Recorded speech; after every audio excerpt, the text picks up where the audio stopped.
então a taxa Selic segue aumentando no Brasil, enquanto a inflação já passa de novo da meta, surpreendendo o mercado com um dado acima do esperado. E isso já ajuda a derrubar o mercado de bolsa aqui no Brasil, principalmente quando a gente olha de agosto até aqui, já são mais de 7% de queda. Sendo que isso aqui pode piorar ainda mais, já que tem muita gente vendo a Selic a 15% em pouco tempo. Será que isso aqui é o fim da Bolsa do Brasil? Como é que você pode investir para ganhar dinheiro mesmo com esse cenário? É isso que a gente vai te contar no vídeo de hoje.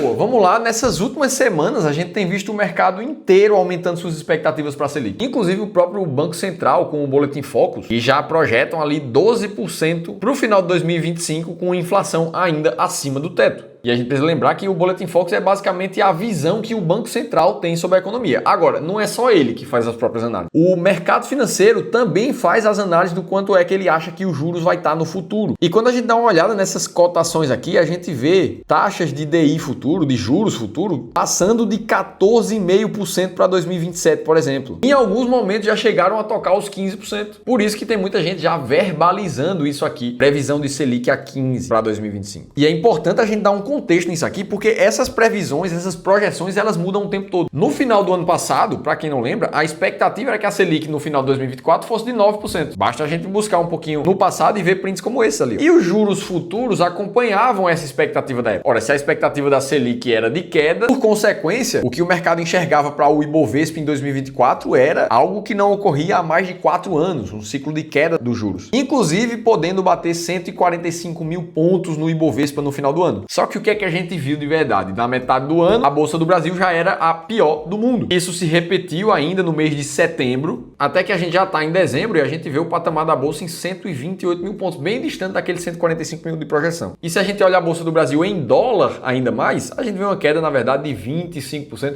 um quarto do valor que foi deixado esse ano. E aí aqui fica a pergunta, poxa, se a gente vê a Selic a 9% nesse ano e agora a gente está falando de Selic a 15%, o que é que mudou? Bom, em uma parte ali, o pessoal do Itaú BBA fala que mesmo a taxa de juros acima de 10% ao ano aqui no Brasil, a gente ainda viu pouco efeito sobre a economia. Segundo o Thomas Wu, que é um dos especialistas lá do Itaú, ele avaliou que a alta da Selic segue desestimulando o crédito, que atrapalha na contratação de mão de obra. Afinal de contas, para quem gera emprego, se a tomada de crédito está mais cara, é mais difícil você ter expansão, consequentemente menos contratação de mão de obra. Aí, para conseguir contratar, as empresas vão precisar fazer uma proposta salarial um pouco maior, o que gera inflação em algum momento. E é por isso que ele avalia ali a inflação no dobro da meta para o ano que vem, chegando a 6%. E aí ele finaliza trazendo novamente o risco fiscal do Brasil e a postura de gastos excessivos do governo. E que se o mercado não chegar a pelo menos desconfiar que o governo pode voltar a cortar gastos, aí é que o juros não vai cair mesmo. E aí beleza, a gente aqui tem um impasse, né? Os discursos começam a ficar mais pessimistas sobre Brasil e juros daqui para frente. Só que aí eu te convido a analisar junto comigo a narrativa e a realidade que a gente vive agora. A gente tinha Selic que estava querendo cair, mas não caiu. Tudo mudou, ela passou a subir. Aí os juros mais altos desacelera a economia, as empresas tendem a crescer menos, a bolsa consequentemente vai mal. Enquanto isso, a renda fixa atrai muito mais atenção, naturalmente, porque as taxas sobem. Todo mundo começa a falar mal do Brasil, contas públicas piorando, gasto que não cai. Enquanto isso, lá nos Estados Unidos as coisas andam muito melhores, por exemplo. Com o Fed indo na contramão do Brasil, cortando juros recentemente. E aí a gente vê o IVVB11 subindo praticamente 60% nesse ano. Só que se a gente se esforçar um pouquinho para ser mais racional do que emocional nesse momento, será que não é justamente num momento como esse que a gente deveria estar pensando em comprar? Quando tudo é incerto, quando a maioria das pessoas está falando mal, querendo abandonar o barco. E tem muita gente aqui no YouTube que pensa assim, ó, o caso do Márcio aqui, ó, estou na contramão, saindo da renda fixa para a renda variável, estou aportando muito em ações em fundos imobiliários. Só que tem muita gente que pensa exatamente o oposto. Como a Lívia, que falou ali, a pessoa que falou a frase compra ao som dos canhões, com certeza essa pessoa não mora e nem vive na economia brasileira, pois aqui está sempre ao som dos canhões. É uma frase engraçada, mas que traz o pensamento médio de não querer bolsa nesse momento, já que tudo está incerto demais. Ou seja, se a gente olha para isso aqui, o problema e a grande dúvida é saber se é hora de comprar com confiança mesmo. E mais, quais são os melhores ativos no meio desse caos que tendem a ter melhor performance para o futuro. Bom, partindo do princípio que a gente não sabe prever o que vai acontecer no futuro, uma das melhores formas da gente avaliar é entender o que aconteceu em outros momentos da história no passado parecidos com esse. E aí é isso que eu te convido a ver comigo aqui. Imagina agora que a gente voltou para 1998, você é um investidor ali que já estava com uma carteira robusta, investiu ali seus R$1 milhão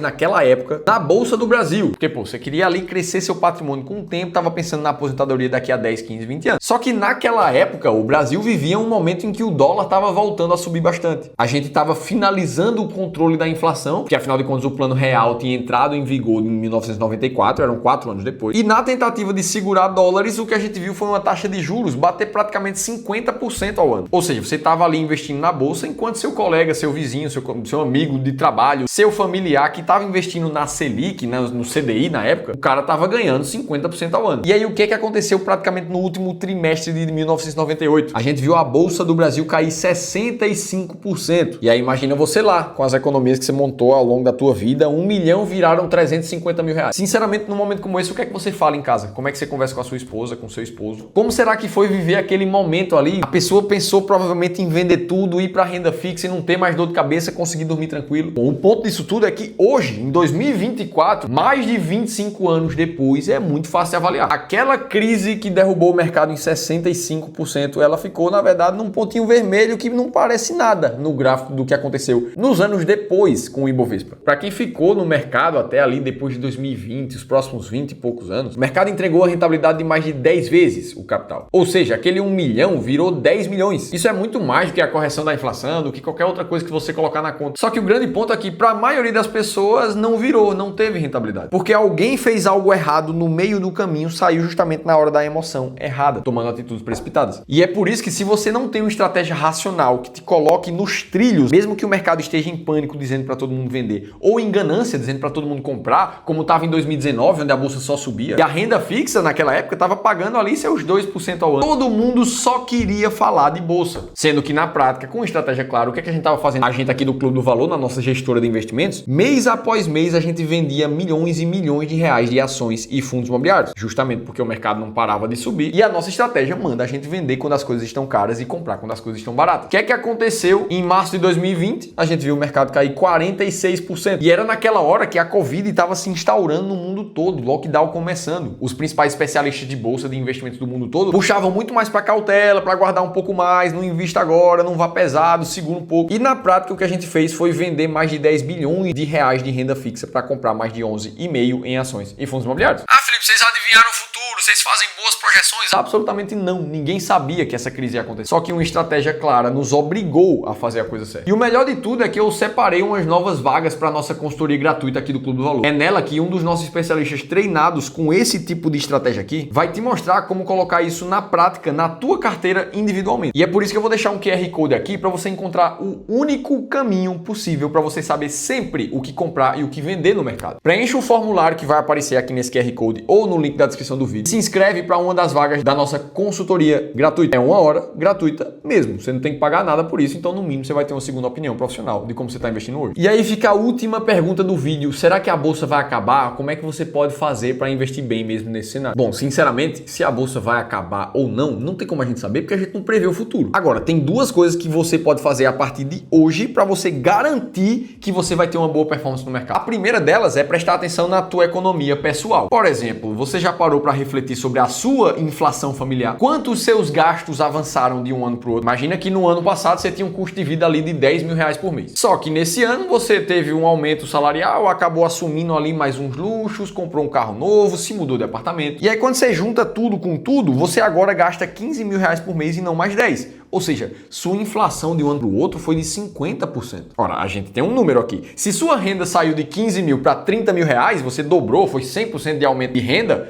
beleza, você tem uma equivalência aqui. Agora, fora isso, vale reavaliar essa inflação pessoal, porque isso pode começar a ser nocivo para sua família no futuro. Afinal de contas, essa métrica aqui, ela está 100% no seu controle. E a segunda forma de garantir que você vai ganhar dinheiro, mesmo com o mercado em dificuldade, é garantir que você vai passar tempo suficiente investindo no mercado financeiro para que os piores momentos passem. Afinal de contas, se a gente olha para esse estudo aqui de 1996 até 2023, o que ele nos diz é que a bolsa, na verdade, ela tem uma probabilidade de 58,79% de ter um mês positivo. Um mês. Então, você passa um mês na bolsa, a tua chance de ganhar dinheiro é um pouco mais de 50%. Agora, No momento em que você passa mais tempo investido na bolsa, a tua probabilidade de ganhar dinheiro ela vai aumentando até que ela chegue em 100% para quem investiu em qualquer janela de mais de 10 anos na bolsa. Isso aqui está no seu controle. Você pode decidir sobre o dinheiro que você vai investir na bolsa e deixar ele lá por mais tempo para você ter seu plano de liberdade financeira. E esse cenário fica ainda melhor para quem tem uma boa estratégia de investir em ações, como as ações mais baratas da bolsa, por exemplo, que a gente chama de AMBB. Ora, para quem passou mais de 10 anos investindo nessa estratégia, em todos os casos, essa estratégia de ações bateu o índice IBRX, que é o melhor índice para você avaliar